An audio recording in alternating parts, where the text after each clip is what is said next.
Okay. You ready for this? I'm ready. All right. Hello, everyone. Welcome. I'm Andrew. This is Adam. Different Adam this time. And this is the ExtraAmo podcast. Let's get started.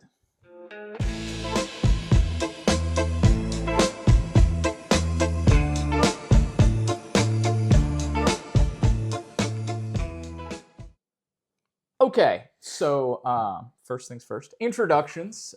This is a different Adam from the last Adam I had on, so we'll go with Adam F, I guess. Sounds good. So friend of mine, our significant others work together, so that's how we met.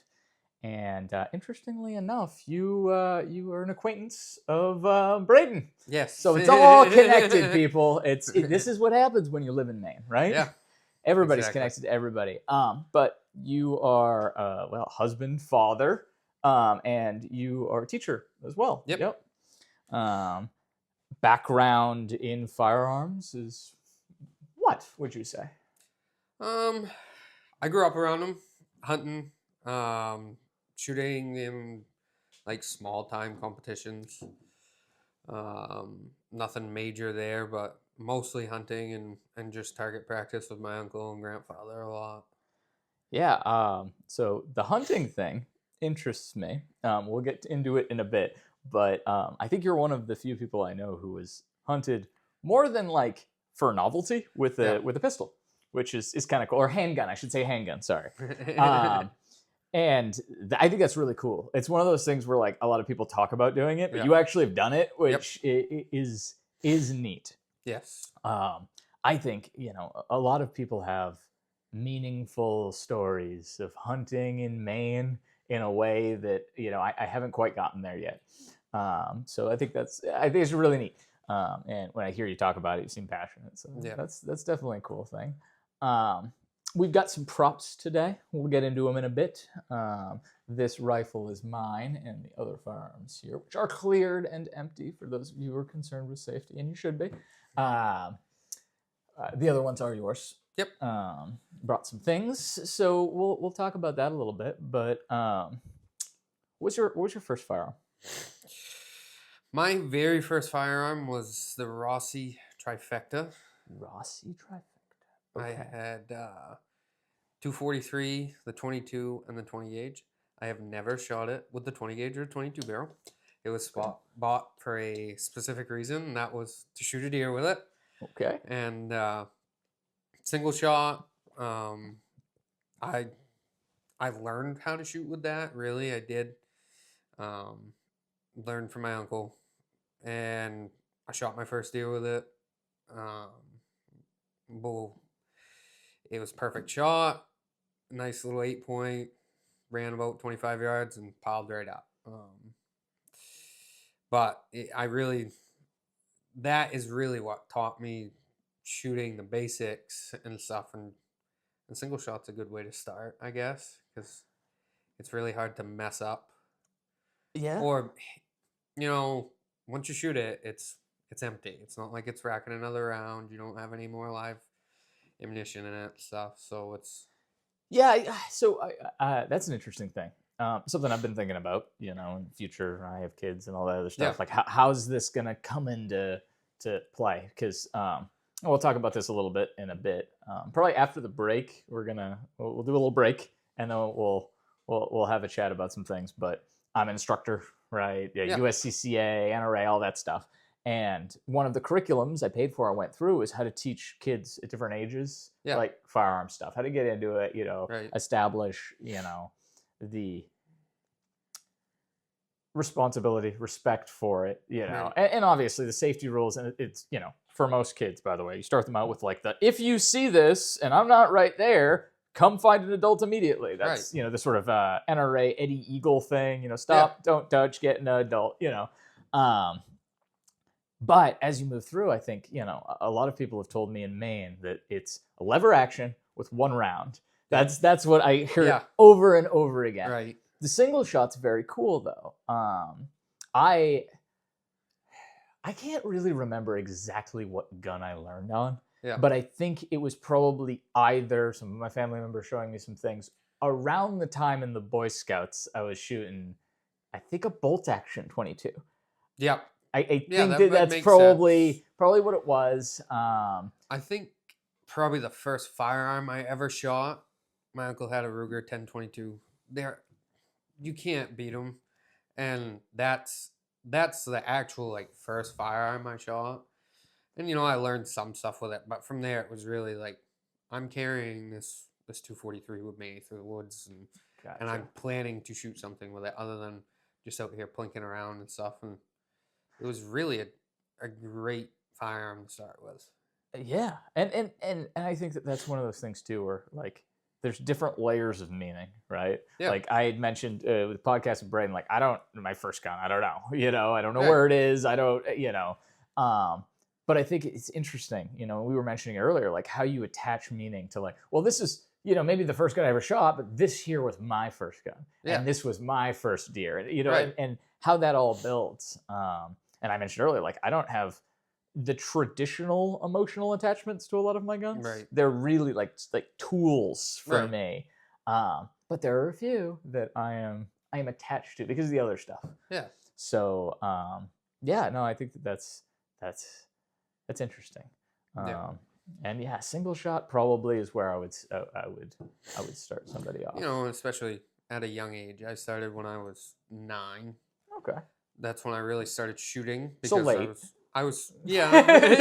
It depends on your Yeah. opinion, right? I mean, and from before that, I was shooting bow, I was shooting BB guns and stuff. But when I really started shooting a real firearm, I was about 9, getting ready for hunting season Yeah. that year because I was going to be 10.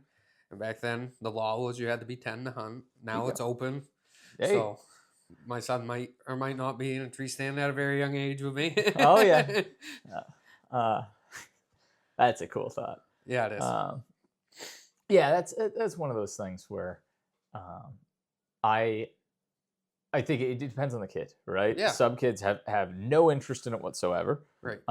but you got to manage it. That's the big thing. Like I think, and I should really not speak. I'm speaking from the instructor side of this, Yeah, right? Not having kids yet, like I can't. But my thoughts are, if you have a kid who's interested and you don't handle it, that's where a lot of the danger that's comes in, it. right? You got to demystify it. If it's a cool thing, they're gonna want to go looking for it. Yeah, And that's where a lot of the things I think I have seen some people run into some snafus, let's say. mhm. Snafus because the kid's interested, and then they didn't really have that conversation because they thought they were too young. Well, if they're old enough to be interested, Then they're old enough then to have maybe a they'll conversation. have the conversation, whether that leads into shooting or not. um I don't know. I don't know what my kids are gonna. I mean, hey, but here's the thing, though. At the that's so far into the future potentially, Yeah, right? That there could be like way better stuff. yeah, exactly. I mean, Or they're gonna be like 2 or 3, and they're gonna have to guard the North Fields because yeah, society's collapsed. yeah, So they're gonna it's gonna be toddler's first AR-15 or yeah, something. yeah, yeah, You know, that would be a bad idea, by the way. That was a joke. That was a yeah. joke. But yeah, no, I think that's all very interesting. And it sort of leads into one of the things I wanted to talk to you about, which is, when we start caring about guns, and, Mhm. and sometimes we'll customize them and we'll associate more stuff with it. And I thought it was really cool. So we were shooting on the range before this, and I noticed that there were these grips that I wasn't really sure if they were, some sort of aftermarket Yeah. thing or a unique thing. Tell me about the grips on these guns. So these were both. I made both of these grips. I'm a woodworker by trade. So I was actually, I think I was 11. I saved up my money that summer and went with my uncle and grandfather, and I bought the Heritage Rough Rider. It was a good little entry pistol for me. Um, 22 with the 22 mag cylinder as well. I bought that and I started shooting competitions, some with that, at a local sportsman's club. And then I started getting into more of the shooting and stuff. Wanted to have another class that I could shoot in. So we started searching. We found the semi, and I saved up most of the money for that as well. I think I was probably 12 or 13. Went and bought that. And the grips were just plain old stock grips and stuff. And I was in school for I was going to a technical center for woodworking and stuff. So I said, hey, can I bring my grips in and make them? And they said, yeah, as long as the firearm's not with it. So I brought my grips in and I made my own grips for them.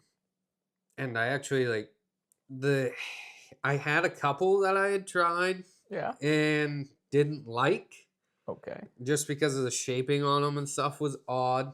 So I know for a fact I have at least 2 more sets for the revolver because those were the first ones I did Yeah. and the more challenging ones, of course. And I did not like them the way they felt and stuff, so I ended up going with those ones. And then the semi was just that one was a down and dirty, easy one to do, quick, done. And of course, that was before I really got into I was into woodworking stuff, but I wasn't working with anything but pine for the most part. So pine's what I had for an option and stuff. So it's kind of neat now, I don't shoot these as much now. Bigger, better things, mostly just bigger, like 41. um, and it's one of those things I open the case every once in a while. It's like, oh, geez, that's kind of cool. I got my grips on there from when I was like 16. Yeah. So, and I guess I don't know why. So firstly, okay, 22s, right? So this is a Ruger Mark III, right? Which means it's a pain to take apart, guys. And that's a big difference between the 3s and the 4s, right? The Ruger Mark series always super accurate, awesome target pistols. 3s kind of sucked. I mean, the whole Mark series sucked until the Mark IV. They did fix that. But 22s are like, yes, you could hunt squirrels, chipmunks, something small, maybe snakes or something. But you get into the mags, it's legal to hunt deer with a mag. Oh, absolutely. But it's still a very, very small round. It is. But there's something just awesome about the practice of it. Yes. Like you were mentioning earlier, flinching. And right, how some people will maybe even load rounds that aren't live. For sure. To teach people, about the trigger flinch. Getting to that point where you think it's going to go bang, and then you're jerking it because you're expecting that recoil. 22 teaches you all the pieces, right? Yeah, it does. It teaches you, okay, cool, perfect trigger press, right? Good grip, all that stuff. So you end up having a lot of time on them, and I just thought it was it was neat. Like, I'm bad at woodworking. Like, I'm bad at just about anything that men are supposed to be good at, like building and chopping wood. Like, I'm not good at that stuff. Well, sure, absolutely, right? I can shoot. That's the most important one. So you got to be able to defend. Well, I'm glad you think so. Yeah, you try to convince Cassie. Okay, I'll tell her. Yeah, you'll let her know. But no, it's cool that you did that. But it's also, I think, so representational, to invent a word, of how the firearm space is. And I started thinking about this gun. I mentioned this probably too much, but I put this together. Yep. And I've had to take Dremels to certain areas. I've had to cut bits off here and there to make it work for me. Right? And I think that grips, I'd never try to do anything like that, right? It's just 2 has to be right. And you mentioned it, right? You had the other grips on that, and the other grips didn't work, right? But there's something so, I don't know, intrinsic to getting beyond the base level of shooting that is, okay, cool, how can I improve this? How can I make it mine? Sometimes it's visual. I want to customize the grip because wood is awesome, right? But sometimes it's also, for performance benefits or to be able to make things work. I've got a shotgun back there. It's a short-barreled shotgun. I don't know if you can see. It's probably out of focus because of the cool bokeh thing that Cinematic does on my iPhone. But I had to get a round. What's the thing where you're supposed to for drilling a big hole in wood? Hole saw. Yeah, like a spinny thing. Yeah, Forstner bit, hole saw, or I'm not sure because I still don't know what any of those things mean. But I had to get one to cut the wood grip because it was for the longer version of that shotgun because I have the short barreled version, and I had to customize and get it on there, and I think it looks just great. Yeah. But if you look at the very front of it, you'll notice there's some marks there. Yeah. And why did I do that? Well, firstly, because I already bought it. Yeah. So I was like, I better either make this work or it's, Um, but I think, yeah, customizing the stuff and really making it your own. And when you start associating, like value to these things, Yeah. right? Oh, I learned how to shoot. This is my competition. I started, this Yeah. really got me where where you are, or Right. or what have you.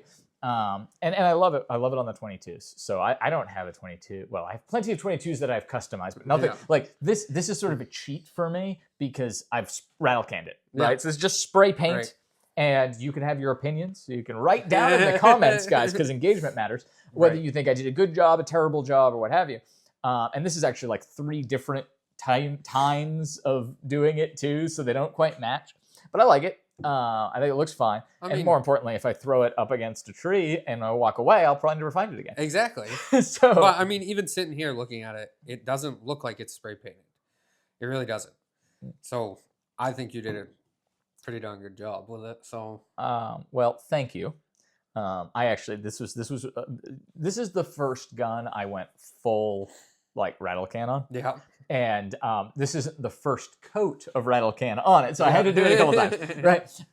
But I was really stressed out about it, and then I realized, this is a tool, right? And I want it to perform a certain function. I wanted to be able to, if I had to hunt, if I had to disappear, I was getting into camouflage, and I was getting into camouflage not because I wanted to be like this super camoed hunter, Right. but because I kind of like got obsessed with the art of it. Yes. Like being able to like figure out, this and being in the precision game, if you will, at the Right. time. It was all the guys were, you can take hair elastics, you get some stuff, you put it on your tripod, and then you see the videos and they just disappear. And then I'm out there and I'm like, Yeah. I look like the guy who's like got like some like Yeah. straw attached to his hat. I'm like, no, I can't do that. But I wanted to see, if I could do this. And I think I think I did a fine job, to be honest. I don't think I really messed up anything. But it was stressful. But now I'm emotionally attached to this gun. I've made it into something. Yeah. So it is, I think, not like a rite of passage per se, but I think, when you start customizing your guns, Yes. and that can be, by the way, just buying a different grip. Exactly. And oftentimes that's what I'll do. I'll buy the part that I want to customize things. But more and more I'm getting to the point where, it'd be so great if the switch was a little shorter, or, could I attach this a different way, or, these things, and kind of make it your own thing. And you see the same stuff in any trade, right?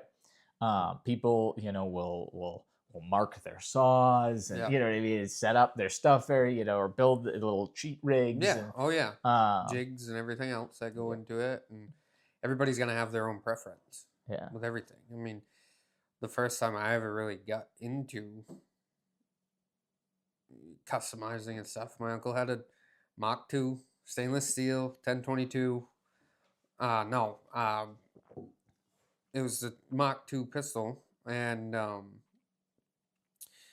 we were starting to shoot with it. And like I was using mine as open sight, and then we put an optic on his, just this little red dot. He picked up. I don't even remember what it was. Then we started getting into. He pulled the trigger out. He put I think it was a Volquartsen trigger kit in it. Yeah, Volquartsen. Okay. It's a mouthful. Yes. And then he had a big aftermarket grip on it and stuff that had each of your fingers set in it just right, and your thumb. It was beautiful. I mean, it was a heavier handgun for being a 22, but jeez, did that thing shoot smooth, and it just felt nice in your hand. Yeah. And there's something really cool about that. Yeah, it really is. I mean, it's just and that's there's this like concept of like craftsmen, and like you get to a certain level, and then the highest level of craftsmen, right, will start making their own tools and making tools for other people, because they're realizing that, okay, cool, this is good, but the meme of like, yeah, this is fine, but I like this better, right? Like and I think that is really cool. And I don't know, maybe I'm being a little silly, guys, but I thought it was neat to see that.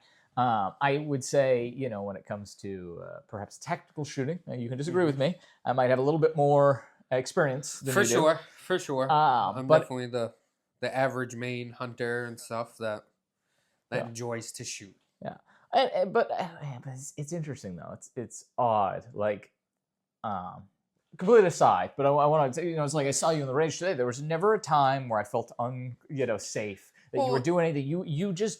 You have so much experience, just doing the stuff. Not necessarily the in and out of a holster on a flat range or in a competition right. setting, but I didn't, I cue in as an instructor on people Yeah. being unsafe in any way. Yeah. And I didn't get any of that from you because this is just part of, the Yeah, thing. it's second. I grew up. My uncle taught me to shoot. Mhm.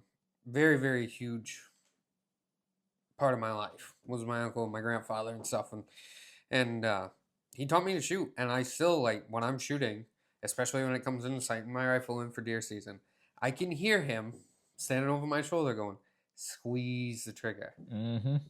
Breath in, half a breath out, squeeze the trigger. And going through that, and making sure we don't have too much finger pad on the trigger, because then you're pulling it and not punching it, and like you he'd always say, "Oh, that shot surprised me." He's like, "It's gonna be a good shot," and sure enough, he's counting the bullseye right out of it.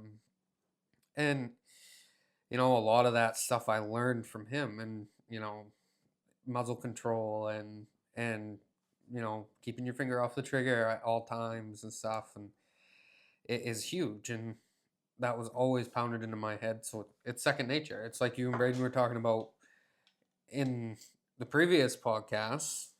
Go watch them.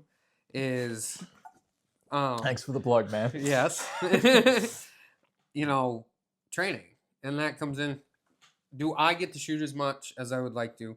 Not nearly enough. Honestly, typically I shoot like maybe 2-3 times a year if I'm lucky, and that sucks. I love to shoot, but most of the time it's either, oh, somebody wants to shoot, so I'm gonna take them with me, or like my brother gets a new firearm, wants to shoot, or I'm sighting in my rifle and my pistol for deer season, and it's a necessity at that point because typically I'm not missing deer season. So Yeah, well, I have so many comments. So, you should shoot more. Yeah, And for sure. And here I am telling people to shoot more, right? Me with at the moment no kids. Telling somebody with a young child that you should shoot more when I have a range in my yard, Yeah. which is kind of And, you know- nice. But no, I think it's I I love that you have incorporated so many good habits from Yeah. your experience in the way that you have used firearms. But we were talking about it a little bit on the range. Like, I come to this community, to this stuff completely different, right? I mean, do I hunt? Sure, less than I'd like to. Am I obsessed with getting a deer every year? No, right? Right. And in fact, actually, I would say that's like a third or fourth reason for the firearms for me. You know, first thing has got to be, self-protection, and I have a cute little dog, and there's predators in my yard. Yeah. That's the, and then second thing is, I mean, I really enjoy it. Yeah. Right? I think it's fun. It is. It's adult Legos. Yeah. Play with stuff. And then there's, the whole like pesky government thing, and then maybe down and forth, Yeah. there's hunting. But it's cool that you can kind of start at different places and get to the same place. So I think that was the, way long-winded story of that was why when I saw the grips, I was like, yeah, we really got to talk about that. I think it is a, you all kind of, everybody in this community will get to the same place on certain things. Right. And agree on certain things, and maybe disagree on other things, but Right. that's fine. But you've mentioned your uncle a lot, and I was wondering, you were telling me part of the story on the 41 Magnum, which... Yes. 41 Magnum. Yep. Not 44. Nope. Not 357. So what is a 41 Magnum? So it's in between. Yep. You know, this was my grandfather's pistol. My uncle had the 44, the sister to it, and he actually picked up a 41 that I might have been with him when he picked it up, and it went in the gun safe to wait a couple of months before it come out in front of his wife. But Ooh, that'll happen. and I actually don't think that one's ever been shot. Oh. He bought it, and it just kind of got put away because he was trying to acquire all of the Blackhawks. And I don't think he ever shot it that I knew of. There's a lot of Blackhawks now. Yes. But So they're I great believe guns. it's the 3-bolt, 3-screw, Three frame screw, yes. to the 4-screw, I believe. This is the older one, so it's the 3, I believe.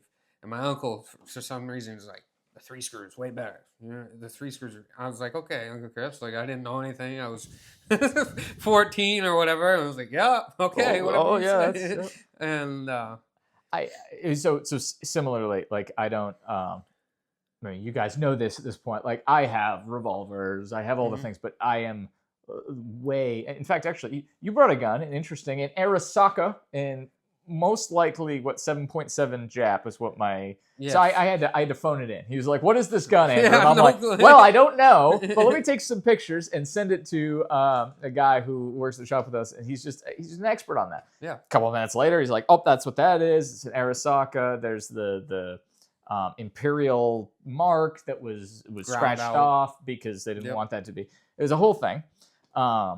I'm just bad at the historic stuff. I am, No. and I'm bad at even though I run a gun store. I should probably know more about the different screws and what makes it of high value. But I know the generics, and I also know that the Blackhawks are awesome. They are. It's a great firearm. I was actually looking into trying to buy like a 41 or a 44 so I could hunt with it beforehand. And then, because I grew up, my uncle had a 44 and it was just by far his favorite gun. Had trigger work done to it, stuff. Very, very light trigger. And he shot a lot of deer with that. And he was a pistol hunter. I mean, the last few deer he shot before passing away was with a Thompson Encore. With a 7mm 08 barrel. I think it was like a 15-inch barrel breakdown. Pretty sweet rig. He had a 30-06 barrel for it and stuff. He never shot it with me. Okay, all right. Thompson centers with big calibers are no fun to shoot. No. But they're so fun to just be like, yeah, okay, cool. I want to kill something that a 30-06 is appropriate for. Yeah. And I want to do it with a handgun. with a handgun. Yeah. And yeah. So, I grew up around that, and his 44 was by far probably his favorite handgun firearm in general. He would tell me stories about shooting it at ridiculous distances because he'd literally come home every day, whether it was raining or not. He had it set up so he could open his back door and shoot 25 rounds through that handgun every single day. And he'd tell me stories about taking it like partridge hunting and stuff. And I was like, there's no way. This is back early 80s, late 70s. And some of his friends said he may or may not have shot a few partridge with it. And okay. It was Matilda is what he always called it. I don't know where he got it from, but that's what he called it. And, and then this was actually my grandfather's. And I remember going out, like, I hear shots. I'm like, what's going on? Being a little kid. And my uncle actually lived, like, across the street from me. His wood shop was next door. My grandfather was on the other side. It's starting to make sense now. Yes. Woodworking. Yeah, okay. And I'd go out and be like, Grandpa, what are you doing? He'd be out there with this 41 shooting porcupines out from under one of his sheds or something and stuff. So just growing up, seeing him with it, he's missing. He cut one of his fingers off with a lawnmower when he was younger. So, just seeing that, the way he'd hold it and stuff was different and everything. And, a few years back, my uncle and grandfather were still alive. They were best friends, inseparable. And I was very, very close to them when I was a lot younger and still was. And come deer season, it was an odd year. For some reason, I thought I had to hunt in a different area because I have hunted the same stand for the last 10 years. that my uncle and grandfather built 50 years ago. And Okay. I've had to replace the stand since and stuff, but so I was like, oh, I need a pistol. It's too small of an area. I hunt with a 30-06 Remington 700. It's not a tight quarters gun at all. No. And I've shot quite a few deer with that as well. But so I was like, geez, I really need a pistol. So for like a couple of days, I was carrying the Rough Rider with the 22 mags. I was like, I really don't want to shoot a deer with this. And so I was talking to my grandfather, and he goes, well, here. So he hands me his concealed carry. He had a 9mm. He's like, go out with that. He's like, yeah, that you just shoot it a couple of times if you shoot one with it. I was like, all right, grandpa, I guess. So, and I kind of was already wanting to carry the 41 and hunt with and stuff. And he was like, hey, you know what? I thought about it. He's like, your uncle's got my 41.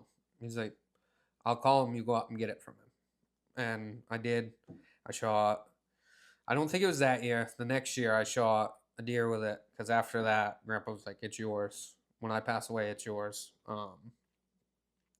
And my uncle had it. And my uncle actually passed away. And my grandfather told me that day, he's like, if you know where it is, go grab it. It's yours from here on. And I've shot a couple nice deer with it. I've shot it was funny. I shot at a doe with my 06 at like 150 yards. I got down, I'm looking for it, and couldn't find any blood. I missed. First deer I've ever missed. Okay. So I'm like dumbfounded. I'm on the phone with my brother, and here comes this small buck that I've been watching all year long, passing up. And my brother's like, shoot it. I was like, I'm not going to shoot it. It was getting towards the end of the season. And at that time, I was like, oh, I want to wait out and try and shoot a bigger buck.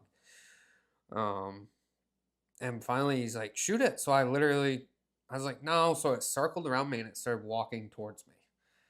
And my brother's like, I was like, I guess this is like, meant for me to shoot. So I was like, I'll call you back in a second. He's like, what? I was like, I'll call you back in a second. So I hang up, put my phone in my pocket, and I pulled the 41 out because I carry it with a shoulder holster with my 06. Because where I hunt, I'm up to a 200-yard shot. So I've shot a couple deer at 50 yards with that. So I pulled up, and I shot that deer, and he piled right up right there, and that was pretty cool. I was able to tell Grandpa, hey, Grandpa, I shot my deer with your pistol and stuff. And of course, my uncle was smiling ear to ear because he was a handgun guy and stuff. And I really love handguns because of it. And then the year my grandfather passed, I shot a nice 8-point with that.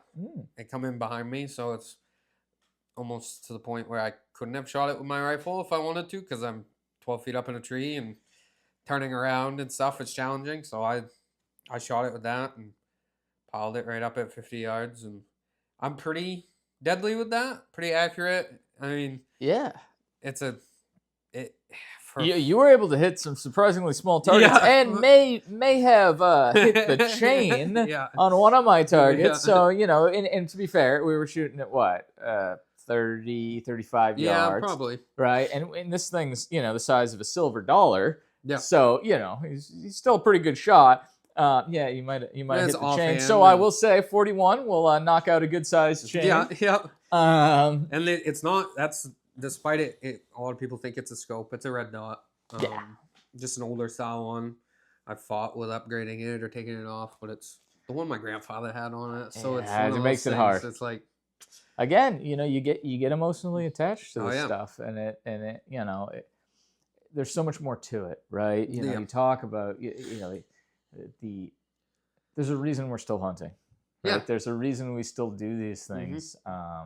Not to wax poetic or anything, but there's certain rituals, to a lot of the pastimes that come around this stuff, where it's like, some of these things have enabled me to become the person I'm supposed to be. Yeah. Not to sure. to go into it, but it's like, oh, okay, all right, cool. So So that matters. And then when you Yeah. start changing it, it's like, oh, you Yeah. know, You know, um, and there's a lot of life lessons that go along with mhm. learning this stuff and learning, Wow. shooting and hunting and the patience that comes with each. And Patience and responsibility, two things. yeah, I have yet to meet somebody under the age of 20 who has, yeah, for the most part, yeah. right? And you think about it. You think about, you teaching, children Hmm. this age. You think about bringing up kids, who have iPads, who are Yeah, mad that they have to watch 30-second ad to get back to yeah. their video It's game. crazy. That, okay, we're going to be out there. We're going to be cold. Yeah, We're going to be uncomfortable. We're going to be in the woods. We're going to get yep, there before there's light, right? And we're going to sit there for hours, yeah, right? What is that? yeah. And yet it's still happening, Oh yeah. I right? mean, This is I had students that took the day off because it was opening day, youth day this week, yeah, and it's heritage too. I mean, I think that's part of why I love my guns so much and stuff too. Is like it's what I grew up doing with my uncle and my right. grandfather. It's the memories I have with them. We talked about tomahawks earlier for a few Yeah, minutes and stuff. That was just a whim. My uncle said, "Hey, I think I'm going to try throwing tomahawks." I tried it. And I was like, "Okay." So he got a tomahawk. I went and got a tomahawk, and then it turned into who's going to be more accurate with a tomahawk yeah. and and stuff. And it was fun. We turned that into some throwing knives and stuff. But um, we did a lot of that stuff and just breaking down like I have a few generational guns. So I have a 410 that was my great grandfather's That's that cool. my grandfather acquired when he passed away, and the thing was trashed, pretty bad. Um, and my father had bought when he was younger a bolt action 22. It's very similar to the crickets, but it's much older. Um, had been through a fire. Dad redid the stock and stuff. Stock's beautiful, like tiger maple. And it started to rust up. So my uncle said, "Bring it up. We'll work on that and the 410 at the same time." And we sat for hours and days watching Top Shot and stuff. And I love that show. that was such an awesome I'm show. so mad that Yeah. it isn't still a thing. Yes. Like, No. come on, It's somebody's got to revive it. Hey, if you yes. have Please a ton of capital and you want to do a show and I can help in any way, please. call both of us. Yeah, whatever. Yeah. I've got quite a few things. Yeah. All right, you can use whatever you want. Yeah. You just got to film it in Maine because there's Yeah. some things I can't take out of the state because Yeah. of stupid regulations. But um, And we steel wool, sat just working them down. We hand reblued. It was like a brush on rebluing for the 410. mhm. And then my uncle, he's the one that taught me the woodworking stuff too, and he was more talent in one hand than most people will have in their whole life. And he said, "Yeah, my grandfather loved eagles." He said, I'm gonna wood burn eagle heads in the side of the stock." And I said, "Okay, Uncle Chris. Well, I was like, I know your printer's down. I'll print a couple off." And he's like, "No, I'm gonna freehand it." And he freehand a couple eagle heads on the side of the socks and stuff, and get my grandfather knew his time was coming. He was 91 and he lived a long, good life, and still miss him. Still wish he was here, but towards the end of it, he started saying, "Okay, this stuff, I want to give this stuff away so I can see you enjoy it." Like the 41, he loved that I was hunting with it, I was shooting deer with it. He'd shot nothing bigger than a porcupine with it ever, um, and so I ended up with the 410. I ended up with a 16 gauge. It was his once again my great grandfather's that grandpa had when he was a kid, used it a lot and stuff, and he let his brother borrow it. He broke the stock on it, so I actually fixed the stock on it All right. and gave it back to my grandfather like the week he passed, and Mhm. he said, "No, you take it." He said, "You fix it. I got to see it now. It's yours." So I got some pretty cool stuff like that. That is, it comes with the heritage of it and just the. I'm pretty sentimental when it comes to that stuff, I guess, and anything, and the guns and like shooting and hunting and stuff. I always think of my grandfather and uncle with that stuff. It's what I grew up doing with them and really enjoyed and stuff. And they pushed me. with it. So Well, that's good. It's yeah, it's good that a lot of the stuff has meaning beyond just the shooting. yeah, You know? yeah. You know, I have. But I think we're probably approaching a good place for a little bit of a break. Yep. Right, but before we do that, so when we get back, I'm gonna break down this guy, which is all tactical and cool. But before we do that, I want to kind of break down this gun a little bit more. Yeah. Right. So how many rounds does this guy hold? It's a 6-round cylinder. Okay, so 6 rounds of 41 Magnum, and my understanding, what's been explained to me, and through my research, I found 41 Magnum is very, very similar to a 10 millimeter ballistically. Yep. So it kind of sits almost perfectly between like a 357 and a 44. Yeah. And shooting it today, I've actually shot a fair number of revolvers, even 357 Magnum revolvers that are way harsher than that. Yeah. It's got kick, but it's smooth and is. really right in that place. I mean, for Maine deer, it's awesome. And yes, you have a red dot that is, I mean, no offense, but ancient. Yeah. Oh yeah, it is for sure. I mean, that was put on a rail. Seems to be an aftermarket rail there of some kind. Sure. But it was very effective. Yeah. I mean, even I was able to hit a good size clip, decent distance. I mean, you hit your smaller plate, the civilian plate that you have down there. Yeah. Oh yes. I have the hostage target. Yes, the hostage. Yes. So it's like a little mini ADAT plate, and then like over the shoulder, there's a swinging plate. So yes, it took me a few rounds though. Well, I was not a first round hit. No, so but I mean, still, it's one of those things. It's but it is. It's just a fun, and some of it's because I got the sentimental with it, but it's just a fun firearm to shoot, and it doesn't hurt. It's a pretty comfortable. Yeah. Not like a 500 Magnum. No, I've been there, done that. Yeah, I've got one on the wall there. Yep. And I don't think I've actually gotten through all 5 rounds of the cylinder without being like, nah, Yep. I gotta go wash my dog. Yeah.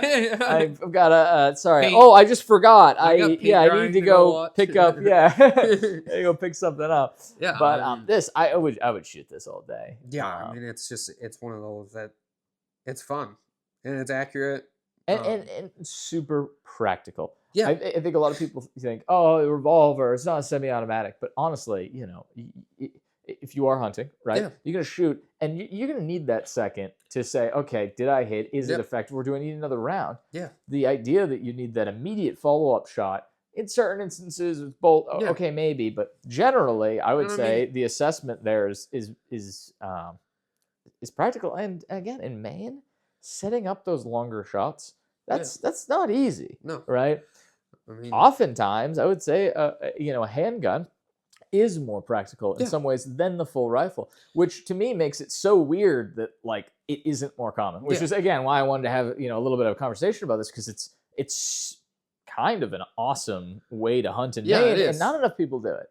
So and it's a blast. I mean, I know plenty of guys that hunt with like a lever action 44 or something like that, and stuff, because I'm hunting in the brush and stuff. Well, okay, if you're hunting in the brush, you got a 30-yard shot. Why would you not want to take a pistol that is much smaller, much lighter, and you can get through a lot more?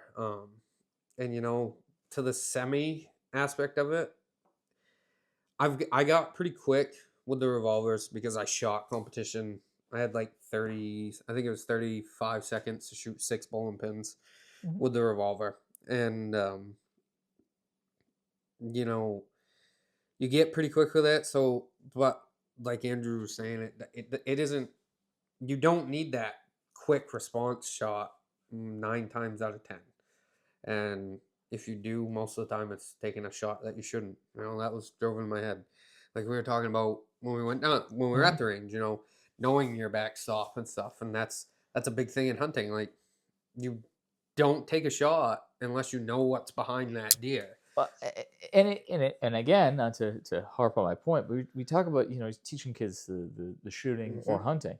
I mean, knowing your limitations. Yeah. Right. Oh, yeah. Knowing your confidence level, knowing how good you are. That, I mean, Yeah, and that In that awesome in and of itself. that is, and that plays into taking the ethical shot. You would Hmm. say, I mean, do I am confident with this at 50 yards. I have shot multiple deer with it at 50 yards. If I am stretching past that, I'm gonna use my L6. That's why I carry both. I'm not gonna shoot a deer and wound it. I mean, and not be able to find it. It's an it's one of those things where you need to keep that in mind with them as well. And 9 times out of 10, if you shoot at a deer, it's gonna take off, Hmm. whether you hit it or not. And um, especially this, it's loud. It shoots a ball of flame out of it quite a bit and stuff. And um, if I miss with it, I'm gonna need that second anyways to make sure. And then I'm not gonna take a running shot at a deer with it. It doesn't. At that point, it's not an ethical shot. So Yeah, no, and it's cool to hear, obviously hear you say that, but it just, I think it's one of those things where that is what I have heard from everybody who does this. So for some of you who are like, I don't know about hunting or whatever, yeah, and I think about the Bambi and all that stuff. It's yeah, you don't run into people who are generational hunters that aren't more concerned with harming an animal than yes, with getting the freaking buck and putting it in the freezer. right, Because surprise, surprise, like the cool like bucks, right? That like yeah. are like a trophy buck. They don't taste as good. No, the bigger the deer, the usually tougher it is. Yeah. You get So. like typically the big bucks. They're called swamp bucks, Mhm. and they're in a swamp. They taste swampy most of the time. It's one of those things, and it's weird how that works, but it does it. It plays a factor of like the year, the Mhm. time of year when you shoot your deer. Like if you shoot a nice buck towards the beginning of the season, typically it's going to be a more tender meat because towards the end of the season, deer are in rut. A buck will travel up to 30 miles in a day when it's in rut and Mhm. stuff. And so it's one of those things where you think about that stuff, but it's also, a lot of the guys I talk to and stuff, they would rather take like I've shot a lot of deer, and I shot a lot of small deer, but now I'm at the point where unless it's the very end of the season, I do not want to shoot a small buck. I've never shot a doe, but that's just because either I pass them or I shooted a buck. And um, it's one of those things. Most of the guys you talk to now and stuff are like, I'll pass that 4 point or that small 6 point up, and I'll shoot the big doe because it helps the deer herd more than it's hurting it that way. And um, a lot of the guys are really like that. There's very few that are like, I'm just gonna go out and shoot this thing. You know what I mean? So Yeah, it's conservation is a big part of it. yeah, A big part of it. All right, I think this is a good stopping yep. point. When we come right back, we'll talk about my cool Master Blaster here, yeah, Camo Crusader. Yes. Uh, but yeah, we'll be right back. Okay, we're back. We're back. May have spilled the beverage. Had to clean up the beverage, so it took a minute there. Um, so I like stealing things. I like stealing good ideas from people and folks I admire. So obviously one of the big podcasters in the city, Sean Ryan's show, he does a thing. He gives everybody gifts, and it's gummy bears, and they're all like like bad for you. But I thought it'd be cool for my guests. I'm gonna try to keep this going, but give them something that is good for you. Like Yeah, knowledge, information. So first off, Pocket Constitution. I think absolutely. everybody's going to get one of those. I think it's important.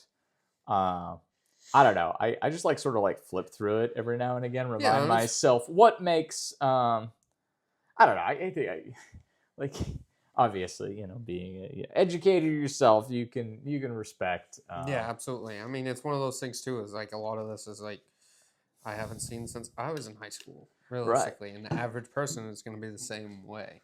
And in this space, obviously, we're all obsessed with the Second Amendment. But Yeah, and to be fair, there is a lot of validity in the concept. Second Amendment protects all the other amendments, right? That's right. the reason. It's just Yeah, it gives us the tools with which. right. But I don't know. I flip through that, and I always like to remind myself about the Ninth Amendment, Yeah, right? Where it's like, hey, um, all of this really is stuff the government can't do, not a itemized list of the rights you have, which is important, guys.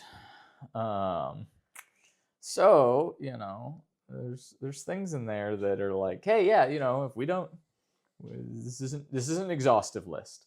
But anyway, I think that it's important. I think it's a good thing to have. Just kicking around. Absolutely. Some people. Remind yourself, flip through it again, and then Yeah. toss it like everybody, I'm sure, does Nah. when they get handed these things. But there's that, and then the other thing, I'm going to give you a book here. It is the USCCA's AR-15 Fundamentals, because obviously you've got quite a bit of experience on the more traditional hunting rifles, Yep. revolvers, pistols. I think this is an area in which you could use a little more knowledge. Like I told you earlier, I've got an AR that I've shot a couple of times, but we were talking about it. I need an optic on it, and I don't have that much knowledge on it. I know how to separate my lower and upper and stuff, but other than that, it's very trimmed what I can do with it and my knowledge with it. Yeah, which is a great segue to what I promised, which was I'm going to break this down. Now, being that you are a little less familiar with this platform than I am, please stop me if I'm going too fast on anything. Absolutely. But I'll try to break it down. Yeah. So what I've got here is AR-15. I kind of designed to be a do-everything gun. Yep. Which, and people do that. So like a GPR, general purpose rifle, is the category that falls into. Some people would say, oh, well, it's got this magnified optic on it. Maybe it's a SPR, special purpose rifle or receiver. Technically, the R stands for receiver because they were being put on the top of N4s, but Right. I won't get too into the weeds of that. I would consider this a general purpose rifle, or carbine, really, because it is a pistol with a brace. But I guess your definitions might vary. Go ahead and get angry about it and comment, because when you comment, I get engagement and the algorithm likes it. Can you break down the difference between the brace and the actual stock? Absolutely. So this has less than a 16-inch barrel on it. Mm-hmm. And a long time ago, the NFA, which is National Firearms Act, that was 1934, 36. I always mix them up. But basically, Congress was convinced that really that pistols are evil. And what they were trying to do was outlaw all handguns. Yep. That didn't fly, but some of the verbiage from that law, which was, well, what about rifles? What if you just made them shorter? So realistically, that's the reason that the NFA is against short-barreled rifles, because they were trying to get rid of all pistols. Yep. But they couldn't get away with that. So they were like, well, hold on. We're going to include all this other verbiage so that people don't just shorten rifles to get around our pistol ban. The pistol ban didn't stay, but the short rifle thing didn't. At the time, they said 18 inches, which is why short-barreled shotguns are still at that 18-inch. But then, whoopsies, not that many years later, the U.S. government accidentally sold a bunch of 16-inch M1 carbines to the population. The government just, not only their own law. broke, potentially was we'll say, unwitting accomplice in a felony, but also just invented a bunch of felons. They said, hey, don't worry about it. We make the rules. So they just changed it to 16 inches arbitrarily. So if you thought that there was some magic to 16 or 18 inches, no, it's all arbitrary. So does the 16 apply to the shotguns now, or is it? It's 18 still on shotguns, because, the government didn't sell a bunch of 16-inch shotguns to anybody. So they said, hey, if you're going to have a short-barreled rifle, you need to register it with us. There's a lot of restrictions on that. Now, obviously, I'm not averse to it. You shot some of my short-barreled rifles today, but there are limitations. On a suppressor, right, also under the NFA, there's not that many restrictions. You get it, right? You have to let the ATF know if you ever permanently move it. If you move it inside of the state, they request it, but it's not necessary to let them know. Okay. And if I want to go to, say, New Hampshire with a suppressor, it's not a big deal. But if this was a registered SBR and I wanted to go to a training class in New Hampshire, I have to let them know way in advance and get permission. Okay. For the listeners that might not know, SBR. Sorry, short-barreled rifle. Okay. So if this was a properly registered short-barreled rifle, it isn't. It's a pistol. And again, that's the difference between the brace. This is designed. So getting back to, I want it to be a pistol because there's less regulations. Yes. Because then I would have to basically ask permission anytime I leave the state. For whatever reason, that's not a thing for silencers. It is a thing for short-barreled rifles. So I don't want this to be a short-barreled rifle because I like the freedom of being able to go with this gun. Now, I know for a lot of people that that looks like a stock. Yeah, I mean, that was... and I think that the ATF a few years ago tried to say it was a stock, and some other courts said, nah, you can't do that. These came about in really the early 2000s, I think, maybe like 2006, 2007. Somewhere around there. Yep. Correct me in the comments if I'm wrong. You will. And it was designed to interface a shorter firearm with your arm, actually. The originator, if I'm not getting this incorrect or misremembering, wanted to give veterans who had perhaps lost their other arm the ability to still shoot an AR-15 very similar to their service weapon. Okay. So they thought, okay, cool, this, and you'll see here, there's a strap on it. It's designed for the strapping to the arm. Okay. They said, oh, well, hold on.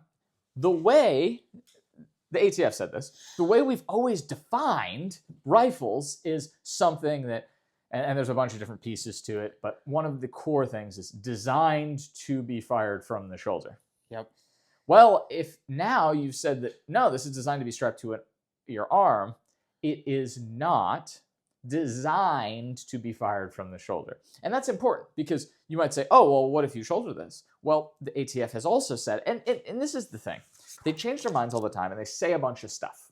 Yeah. But the ATF has been very clear. How you use something does not change how it was originally designed, right? And why did they say that? They said that, I believe, to cover themselves in some instance where somebody was like, well, hold on, what if I use something that you consider to be a machine gun, but I only use it semi-auto? No. It was designed this way. Therefore, you don't get to redesign it. Okay. Well, so now there's this sort of catch. What is it? It's a loophole. It's a loophole in the SBRs. Yeah. I completely own it. Fact is they created it. Millions of these were sold, and then they said, oh, we want to close that loophole. The fact of the matter is that this isn't some particularly dangerous or specially dangerous weapon, the way that a lot of people think of it. This is a modern fighting rifle. Yeah. Right? We don't need 16 inches with modern ballistics anymore. We don't need 18 inches for shotguns anymore. We haven't for a very long time. The new next generation squad weapon I had on the one with the other Atom, right? Mm-hmm. That is a 13 to 14 inch barrel. I always forget exactly what it is, right? Somewhere in that line. And that's replacing the M4 for the military. Yeah. You don't need the long barrel anymore. It's just a modern weapon. So do I feel bad using this? No, I don't. They created it. Now, if they had said, hey, SBRs, we're going to remove that restriction for moving between states and be a lot cooler than they were, then I'd register, especially come January, because in January 1st, the transfer tax is going away. Now, I'd have to check. I don't think the manufacturing tax is going away. So if I was to actually register this as if I made it an SBR, I think I'd still have to pay it, which is a bummer. But it's a pistol. It's a pistol for the flexibility. And I do have a brace on it. And yes, I do shoulder this. Obviously, you can shoulder the brace. I'm not changing the design of it. I'm taking advantage of the ATF making complicated rules, saying things that sometimes conflict with each other, and trying to navigate that. If they want this kind of thing to be a registered SBR, and for there to be no way for me to do this otherwise, then they should make it easy for me to do it, right?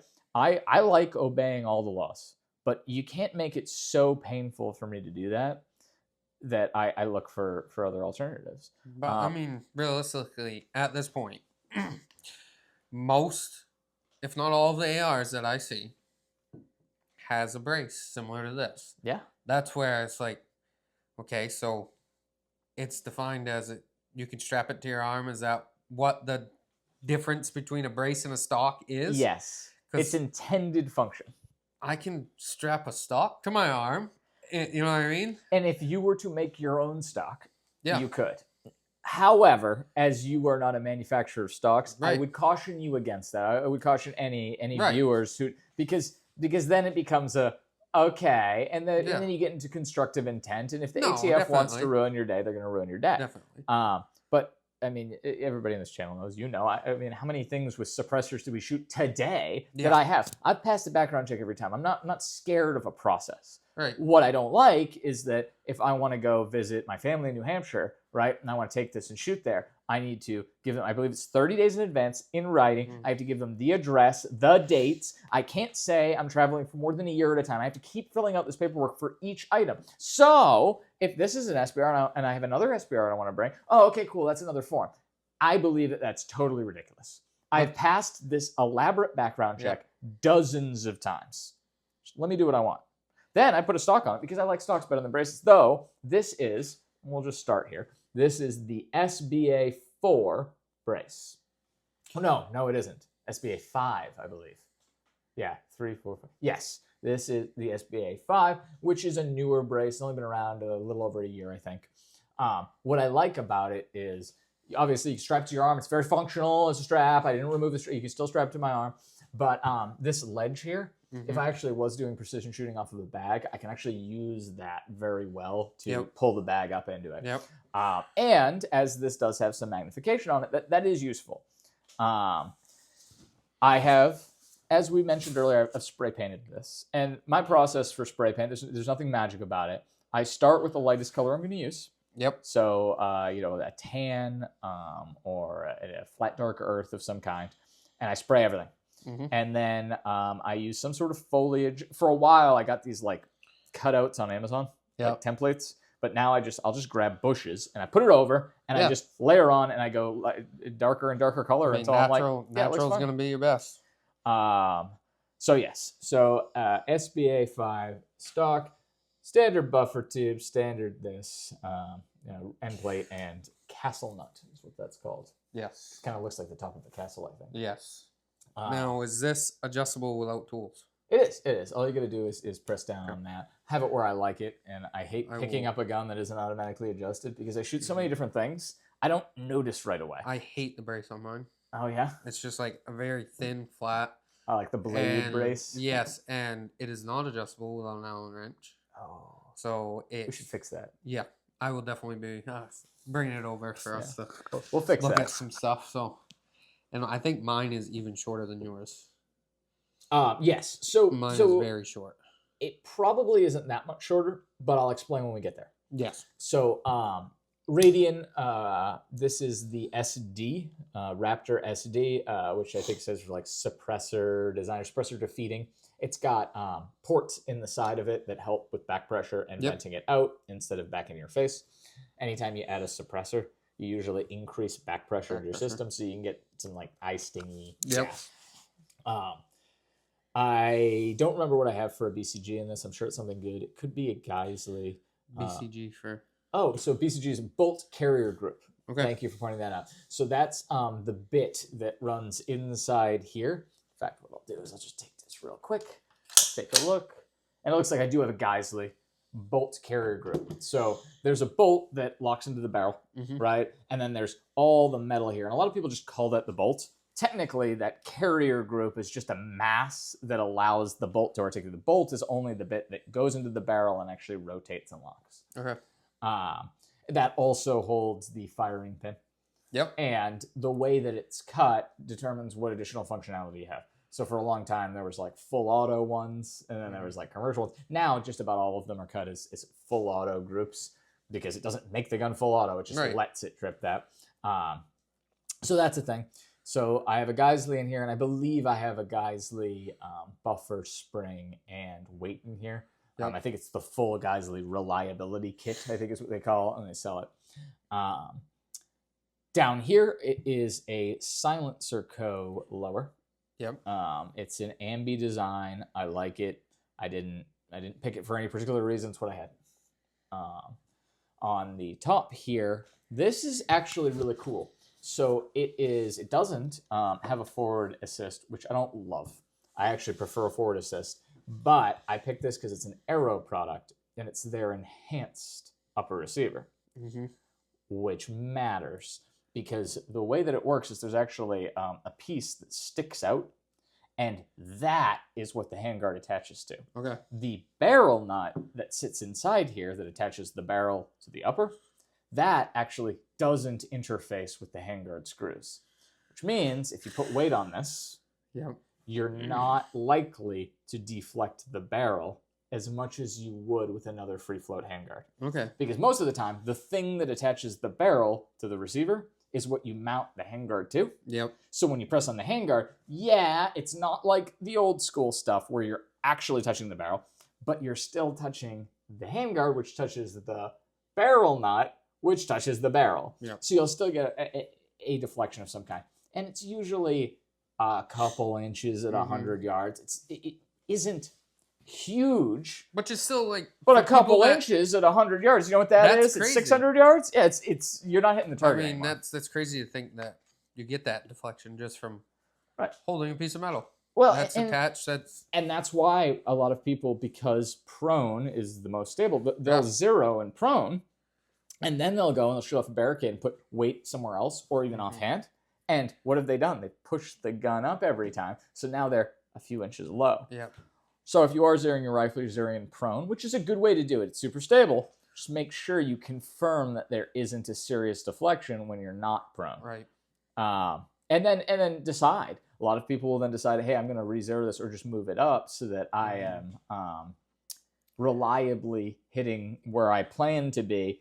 Because prone it's a great position to get into, but show me the real world, law enforcement, civilian defense, or military use case for prone. When are you going to have time to get down in the prone and then the enemy's perfectly where you're pointed? Because prone is not dynamic. You can't move. So and it's one of those things, it's more of that's a long distance deal. It's not going to be a close quarters, what you're seeing in most of those situations. Even like my hunting background, I have never shot anything in a prone position. I know people that have, but it's a rarity. Especially up here, most people are stand hunting or blind hunting, or walking. And the guys that are walking, like I said earlier, are carrying a heavier bush gun. So, all right, moving forward from the receiver, I have got a Proof Research 223 Wild barrel. Are you familiar with that?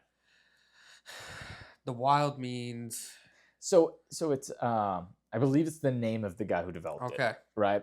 So it's really a 223 barrel, but there's differences, minor differences between 5.56 and 223. Yes, it has to do with shoulder heights and pressures. So a few years back, and I believe it was for the precision world, but it might have been for hunting. I'm not exactly sure why it was developed. This was developed so that you can benefit from the accuracy of 223, right? Which were usually loaded for more precise things, yada, yada, yada. But it can handle the pressures of 5.56. So it's kind of the best of both worlds. You get a more precise barrel, right? And which is why I believe it was done for the precision world. 223 Wild, you can get much, in my experience, much better groups out of it, but you're not going with just a 223 barrel, which you would technically be unsafe putting 5.56 through. So 223 Wild was just a different cut of the chamber that lets you use both, but get that accuracy. Yeah, so I know my AR is Wild. Oh, okay, cool. I never understood exactly the breakdown like you just told me. And my brother's is as well. Oh, perfect. Very good. Yeah, I think it's not a new thing, but it's becoming more popular now. I think that it will probably eventually get to a point where it's just all barrels are really cut 223 Wild, unless they're for a mil spec thing. Because they're always going to be 5.56 because it's got to be the NATO standard. Having a barrel that's just 223, I don't think we've got an AR in the shop that's just a 223 barrel in years. It's either 5.56 to be mil spec or it's 223 Wild at this point. So it's a carbon fiber wrapped barrel, which helps with heat dissipation and weight a little bit. If I could do it all again, I probably wouldn't go with the carbon fiber. Mostly just Actually, I think that might be the only profile that Proof makes, and this barrel is very accurate, so Yeah. I'm into it. But maybe a Criterion is another good brand for barrels, or even a Wilson Combat, they make a good barrel. There's a fair number of places that make good barrels these days. You don't have to search as much as you used to. The carbon fiber is really cool, and it's cool for the weight savings. Mm-hmm. But what isn't great is what it does when it exceeds its heat envelope, threshold, whatever. It gets a little weird, and it doesn't. Yes, it's good at dissipating heat, and it's good at handling heat for longer with the weight. Yep. But it's not going to do the same things that a proper bull barrel would do. It's not going to resist that overwhelming heat that a proper amount of metal will. Yeah. And this thing it's heavy for the size, but it's not overwhelming. A little bit more weight wouldn't be terrible. Then in front of the barrel, I have a Huxworks Flow 556K, which is another reason why I went with the enhanced upper, and this is the enhanced handguard that interfaces with it.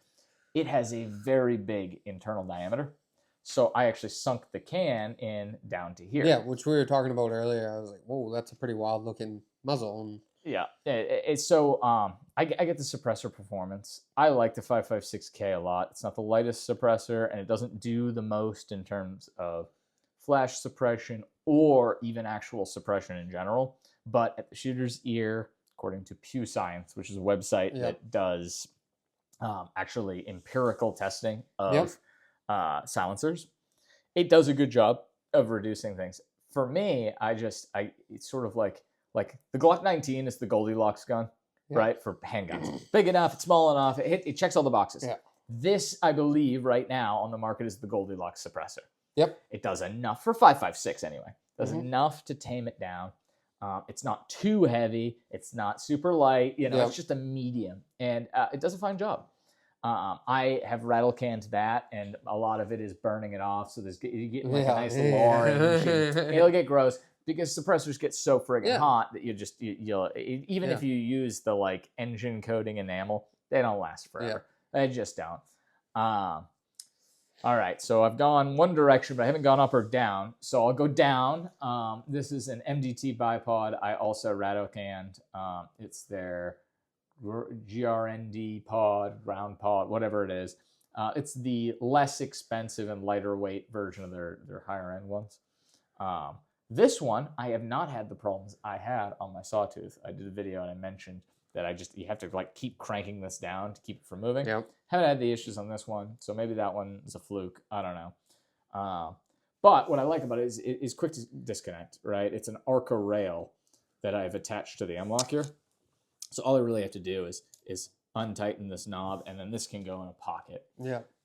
Like I was mentioning earlier when we were talking, the number of prone shots is pretty rare. Yeah. So this is one of those, if this is riding around in a bag, in my car, ready to go, or something like that, I'd have this, but I'd have it separate, detached. The things you can do with this area being clear, I could shoot off a bag, I can brace, I don't have this thing running around and getting caught on stuff. Right. Bipods are awesome for what they're awesome for, but the number of times you're actually going to deploy a bipod in a real, scenario, hunting or otherwise, I'm not sure it's worth the wait to have it on there all the time. Yeah. And this is 416 Industries, 416 Design. Google it, you'll find it. It might be 417 or a different number, but it's something like that. It's just a single like M-Lock slot Arca rail, and it doesn't take up a ton of real estate. So I've been using these on a couple builds for a while, and I didn't think it would hold up because it's only got like two tiny little screws, but it's been fine. Down here I have a Lancer 20 round magazine with the Lancer +6 extension. And I had a ton of problems with these until I replaced the follower and the spring with a 30 round spring, and now it works great. I don't know why I went down the rabbit hole on this to get it to work, but it is significantly shorter than a 30 round magazine. Yeah. And I got 26 rounds. So for the 4 rounds, shaving off that much length. That's quite a bit. I would say that this was a win. And of course, I spray painted it to match. Especially, if you use this for your long distance and stuff, you know what I mean? When you're in that prone position, you're gonna Mm-hmm. that will mess you up having that extra length because now you're pointed down instead of Yes. so. Yeah, and there's actually a time and place to use the magazine as a monopod to rest on. Yeah. I don't like doing that because I've found that in a lot of situations, especially adverse situations, things get dirty, things get express or whatever. You can introduce malfunctions by putting pressure on the bottom of the bolts. Most guns, I will say, that are properly tuned and well maintained won't have significant issues immediately. Yep. But then, again, if this is a shit hit the fan gun, right? You don't want to be finding out that it's the second magazine that causes problems when you monopod it. So yes, ideally not resting on this. Though I will say that is something you should practice and test on your rifle. Yep. Because it is a way to get stable if you do have to go prone and you don't have a bipod. Right. I would say most of the time it's better to find something to brace off of. But again, if you're in a flat area, and as an aside, going prone, like as a general rule, it's a pretty good way to make yourself a pretty small target. Right? Yeah, I mean, typically you're looking directly at the target. Yeah. And, I mean, you look at some guys when they lay prone, they spread their body way out and kind of at an angle, but typically the most people are going to lay straight on with the gun. Mm-hmm. And they're going to shoot that way, and it does make you a lot smaller than you're just standing up. Yeah, I was there was an instructor I was speaking with a while back, and they were like, yeah, like if you're in the middle of a parking lot, it's almost better to go prone. Mm-hmm. Now, they would say, of course, you want to be able to move quickly because movement is life, like getting off the X. Yep. You can double your chance of surviving a civilian shooting just by moving from where it started, right? Yeah, like just move. But if you are in a situation where, you have no other options, so no matter what you move, you're not going to get cover. You get low on cement, and apparently they've done some testing of this. Bullets will skip over you. So, it's not the worst idea to get low if that's the only option available to you. So there is that. Moving back, I've got a Magpul K2 grip here. I like the more up and down angle, especially on shorter guns. This and other grips like it are all fine. I used to have, the first time I painted this, the K2 Plus, which is like rubberized. It's a good grip. Problem is that when you spray paint like a rubberized thing, it got really gross really fast. And I really don't mind this being a harder plastic. Yeah. So I redid it. You can see it doesn't match as well. But it's that's not all right. far. I mean, you can't tell. You can tell it was done separately, but it wasn't. It's not that far. Okay, now moving up to the top. This is a Vortex Razor 1 to 10, which I believe makes it the Gen 2 or Gen 3. I can't remember. But it's the 1 to 10 LPVO, which is low power variable optic. I feel like I have to say this every single time, which means at 1, you can kind of use it like a red dot, and then you can go up to 10 times magnification, which is super cool. I almost never use this on 1X. I feel like I'm like the unpopular opinion on the internet that like people who are like LPVOs, you're only going to use it on 1X. I feel like I don't. I am cross-eye dominant, and I shoot primarily right-handed. So that could be the reason why I don't like using this as a red dot as much. But it's an awesome optic, and it is first focal plane, and we were talking about this earlier. Difference between first and second focal plane. First focal plane, I always remember finance because it's expensive. You're going to spend money for it. First focal plane means that the reticle is going to get bigger and smaller as you zoom in. Why does that matter? It means that the stadia or gradations or marks in your scope actually mean something at every distance. They don't mean anything on a second focal plane scope. Right. At different distances. They can mean whatever you want them to mean, or very specifically at one magnification, but then you zoom up, and then it's a completely different hold.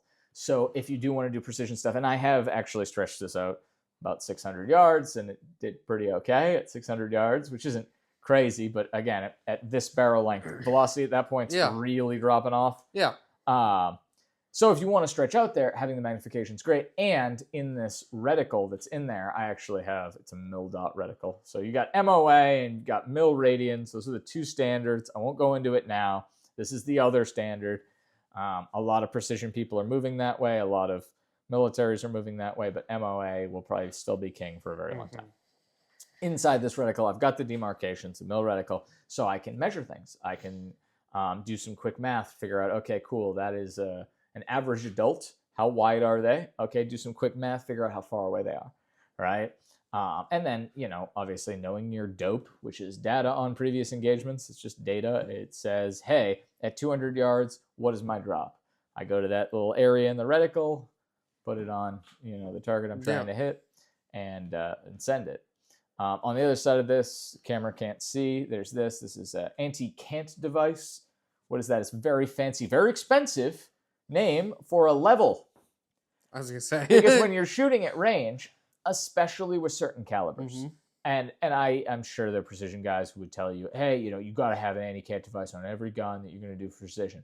I have a 6.5 Creedmoor up there, and I've shot that to about a mile, right? And I didn't need an anti-cant device on it. Yeah.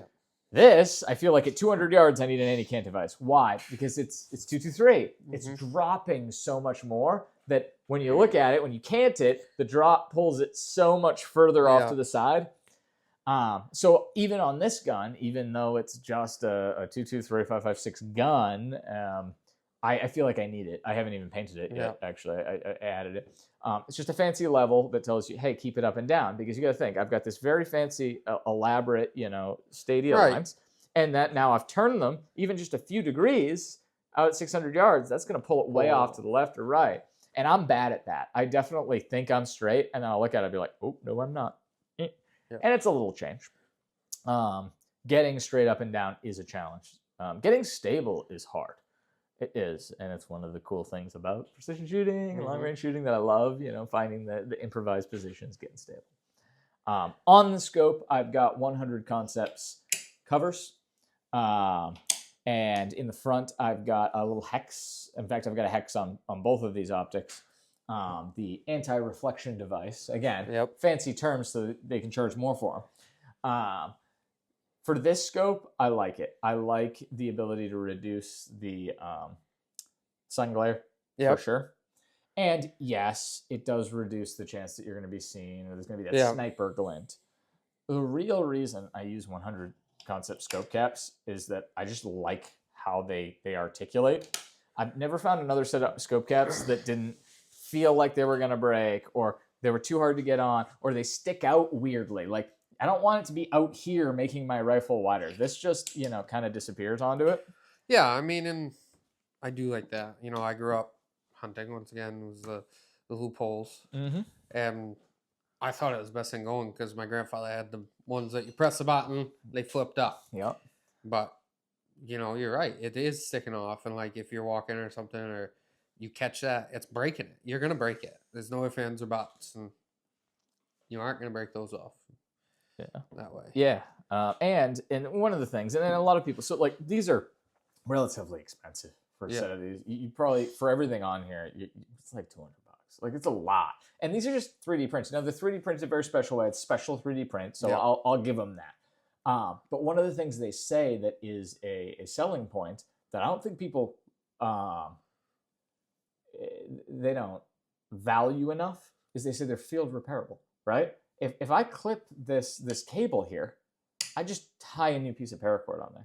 Right. So that's actually like totally legit. And I have never had a problem with one of these until I was at a class, realized the way I tied it wasn't going to work for just some of the stuff we were doing. And I'm like, oh, what do I do? Oh, yeah, just cut it off. And I use some paracord. I always carry a little paracord in my range bag. And it was totally fine. A lot of times I'll end up at classes, be like, this isn't going to work. I'm like, oh, ding dang, maybe next class I'll have it. It is cool that I was able to just dynamically swap these. It's a cool thing.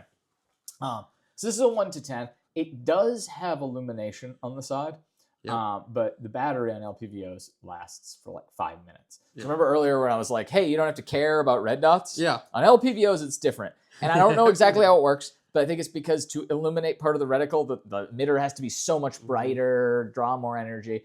The people who figure out how to make a LPVO glow for 3 years on a battery, they're going to sell a lot of scopes. A lot of scopes. And so I've got this guy, a 12 o'clock red dot. This one is an aim point acro, which for a long time I feel like everybody was like, the acro, it's so cool. It's closed emitter, right? Meaning, it's waterproof, sealed, all that stuff. People were obsessed with it. It's fine, but it's got a really small window. Yeah, it does. And it's kind of expensive for what it is. Yep. I wouldn't use that again. There are other closed emitters I would probably go with, or even an open emitter on top, because at the end of the day, it's a backup. Now, you'll notice I don't have backup iron sights on this. I guess I'm going to get got if things pop off. Right. But I do have 3 ways to aim on this gun. Yeah. So I don't feel like I need a 4th just to tell people, yeah, I have backup iron sights. Yeah. So this guy, red dot up top, what's that for? Close range. Okay, so it's kind of a bunch of things. Yeah. Close range, right? If I'm magged in on this, I might not want to swap back to 1X. I actually use this a lot. I really do. I'm used to the high optic risers now, so get a little chin weld and use it. The primary reason, though, is night vision. If you've got tubes, you're not looking through this. I promise. And one of these days, we'll go. We'll play with this, and you'll be like, oh, yeah, that's awesome. I'm not looking through this. So that's night vision, and it is that backup. If this goes down, it's also quicker for fast acquisition. But you got to be aware there's a heck of a height over bore. There is. I mean, that is. So there's going to be some offset there. Yeah. Now this is zeroed at 100 the same way, 100 yards, same way this is zeroed. And I used to think, well, maybe with a backpack, maybe 50 yards is good, right? But something that I recently tested and became aware of, yes, if you zero this at 50 yards, you'll kind of have like a better window of, maybe it's a little bit easier. That idea of an AR 50 to 200 is kind of point of aim, point of impact, sort of. The problem is that when you make an optic higher and higher, you want to stretch it out further and further for the zero. Yeah, well, the closer you get, it's going to start throwing stuff off. Yeah. So I did a little test. I did tests at different ranges, and 100 was really the only one of these that was vaguely usable at all the ranges. Yep. I would have loved, because on a regular AR, I like a 50-yard zero, because it's just simple. Just aim at it, and you're going to hit it. You're going to go up and down a little bit. Who cares? In this case, it's 100, and that means it's the same zero as this. And what you can use this for, the sort of third reason to keep one of these on there, is if I aim at something with this, right, that's fast, and then I can drop my head down, and I should be pointing at it with this. Yeah. So that's kind of another way to do it. Yeah. In front of the scope, I've got more stuff. Geez, we've been talking about this for like an hour. A lot of things. So this is a Holosun Iris 3.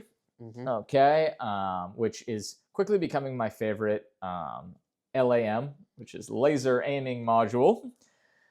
It has a visible green laser and a infrared, would be invisible without night vision, aiming laser, and an infrared illuminator. So it's sort of like an infrared flashlight. Yep. Kind of cool. Because a lot of people will say, well, you get this infrared laser, that's super cool. Yeah, but how do you see what you're aiming at? Right. If it's a steel target, you know exactly where it is, not a problem. But if it's like, there aren't a lot of things you can hunt at night, so I gotta be careful here. It's coyote night hunting. Yep. You want to make sure that's a coyote and not your neighbor's dog. Right. Right? So that's cool. I like that the visible laser and the IR laser are slaved together, so you can 0-1 when you can see, and then you should confirm 0 under nods, people. Yes. You should, because sometimes they're not perfect. But it gives me another way of aiming. And yes, again, with this, night vision is a thing. I like using night vision. I like shooting night vision. It's cool. Yeah. I'm using their pressure switch in front of it. It's fine. It works. When it breaks, I'll probably replace it with something else. And it may never break. I don't know. Yeah. I did rattle cam this, which I know for many of you is just a travesty, but I don't know. I don't think that this detracts from the value it brings me. If I tried to go sell this, it's not going to fetch quite as much because, people like doing their own thing. Yeah. And then in front of that, I've got a Surefire here. This is a scout light of some kind. I can't remember exactly what it is. Another 100 Concepts cover. Why? Because if I grab this thing, and again, let's say I am hunting coyotes, and I don't want the coyotes to know that I am aiming a gun at them, well, if I press this button here, there's all sorts of light coming out the end. If I cover this with the 100 Concepts, you can't even really tell, if at all. Yeah. That's cool. And the way that flashlights work is there's a big old mirrors and reflectors in the front, right? So again, if a coyote was looking for me, let's see, through a spotting scope, perhaps, right, I wouldn't want something big and reflective pointing their direction, right? There's that, and then I do have the I can never remember the designation for this, but it's a Surefire switch that does let you actually click it from the back. It's not just a pressure switch. That's cool if for whatever reason this does go down. Right. Or I am switching to my other hand, running it left-handed, I guess I should say. I could articulate it there. Yeah, I think that about covers all the shit I have on here. I've got a Geisley SSA trigger in there because I put that on everything I care about. It's my favorite. Goran Thumb said it was good, and then I started using it, and then other people I know who know what they're talking about told me that it was a good trigger, and so I haven't found anything better yet. Some of the places I've taken classes, they swear by it. They even put it in their own rifle, so I'm into that trigger. I do use a Radian Talon safety. It's a 45-degree throw, mostly just because I guess you have a short thumb, and it's hard for me to actuate at 90 degrees without breaking my grip. No, and I can agree with and feel that.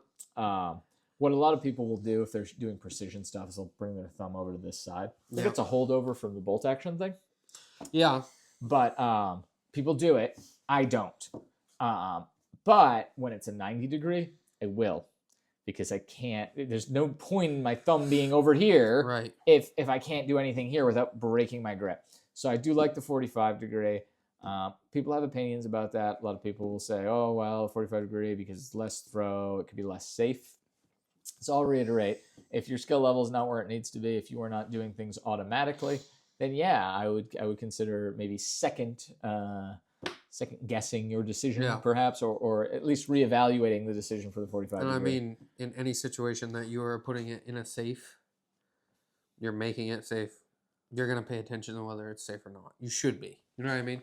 I would say so. And that's a big thing. Like, a lot of handguns, right, don't have manual safeties anymore. No.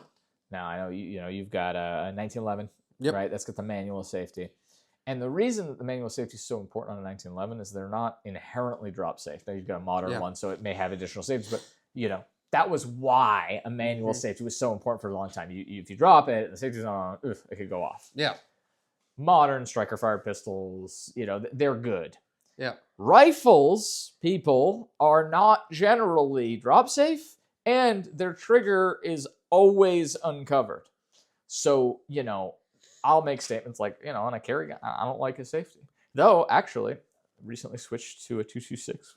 That is single action, meaning it's got a manual safety, and I kind of love it. So maybe I'll end up eating my words about I don't like safeties on carry guns, but I digress.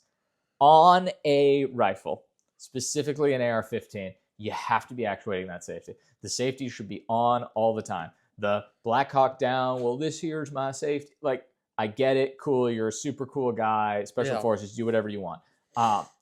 Civilians, or really anybody, should be actuating that safety. The safety should be on all the time, and when you aim and you have a good sight picture, that safety can come off, and the second you break from that, that safety should be coming back on. It should be second nature. Because this is an exposed trigger, right? You don't put that safety on and you sling the rifle. There could be all sorts of things on your kit that could pull that trigger. And I think that's the single biggest takeaway. If you want my opinions on safety when it comes to an AR-15, it's get that safety actuation to be absolutely second nature. It's off, it's on. You don't think about it. It's I'm seeing the red dot. Okay, boom, off. All right, cool. I'm taking it off. All right, back on. Because you don't ever want to shoot yourself, right? Like that's a terrible thing, right? Accidentally. But worse than that is shooting one of your buddies, your friends, your family. right? That's the thing. If you use this as a home defense scenario, and I'm not going to tell you that an AR isn't a great tool, because I think it is a great tool for home defense, especially maybe in different calibers, a little bit quieter ones perhaps, but I won't go there right now. But that safety activation is so freaking important, so important on that. And yeah, that was a little bit of a rant about a safety.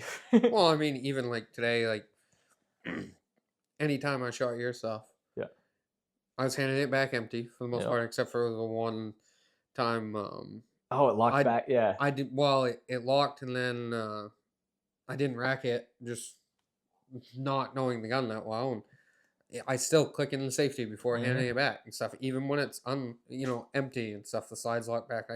That's just it should be a non-thinkable thing. Like you guys talk about that training. Yeah, exactly. Train. That should be like a big thing. Is get all the safety aspects down and then work on the rest of the mechanics. Yeah, because that's one of the one of the big things, especially when you start layering on other stuff. Right. Yeah. It's, you start layering on night vision. Ooh, now you can't see anything you're doing. Exactly. Right. The basics have got to be second nature. And a great way to develop those basics is, dry fire, practice safely. And there's great tools for that. So, and there's great books about the fundamentals. Absolutely. So, I like this as a concept of the, we'll try to have some literature that I hand out. I'm gonna go with that. Yeah. I think that'd be cool. Yeah, we gotta get you up here. We gotta get you shooting some AR-15 stuff. I think that'd be cool. Yeah, I want to work on mine. Yeah, for sure. Get mine so shooting well and accurate. Yeah, but I also I have a and I guess the reason that I brought this out was I have emotional attachment to this gun. Yeah. For a couple of reasons, but also I've customized it, which makes it a little bit special. Yeah. But I was at a precision shooting class, and my main rifle, which was not this, went down, and it ended up not being a catastrophe, but I thought it was going to be. And this is a 5-day training class. I was like, oh no. The rest of this time, I'm gonna have to shoot my backup gun, which was this. A little bit different configuration at the time, but it was this. And I pulled this thing that I've rattle canned out of my car, like, oh ding dang. We're able to fix my main rifle. Actually, miraculously, the guy who built the thing ended up being there that day, which is a whole crazy thing. It was awesome. But I took this out, and it was harder because the magnification wasn't quite there, but I was able to, reliably put shots even at the thing, which just goes to show you, if the training is there, the tool is less important. Exactly. This is I've done some. I would say I'm personally impressed with myself. I don't know if anybody else would be, but I'm impressed with the things I've done with this. I really like it, and I think it's a cool. Sort of uniquely mine tool. Yeah. For sure. All right. Anything else you'd like to add? I don't think so. Alrighty. Well, thank you so much for being on my podcast. Thank you for having me. Thank you for the new literature, and I think that'd be cool. The day of shooting some cool stuff. Yeah, I think you're probably less likely to need a pocket constitution than just about anybody else. But it's good to have it. Yeah. Man, anytime you can come up, we'll do some more shooting. This Absolutely. It's been super fun, and it's cool getting the other perspective. I think that the hunting with pistols and stuff is super rad. But also, you said yes when I asked you, which is probably the most important factor right now. When it comes to podcast guests. But anyway, I've been Andrew. This has been the other Adam F. I guess we're going with. This has been the ExtraAmo podcast, and y'all stay safe out there. Absolutely.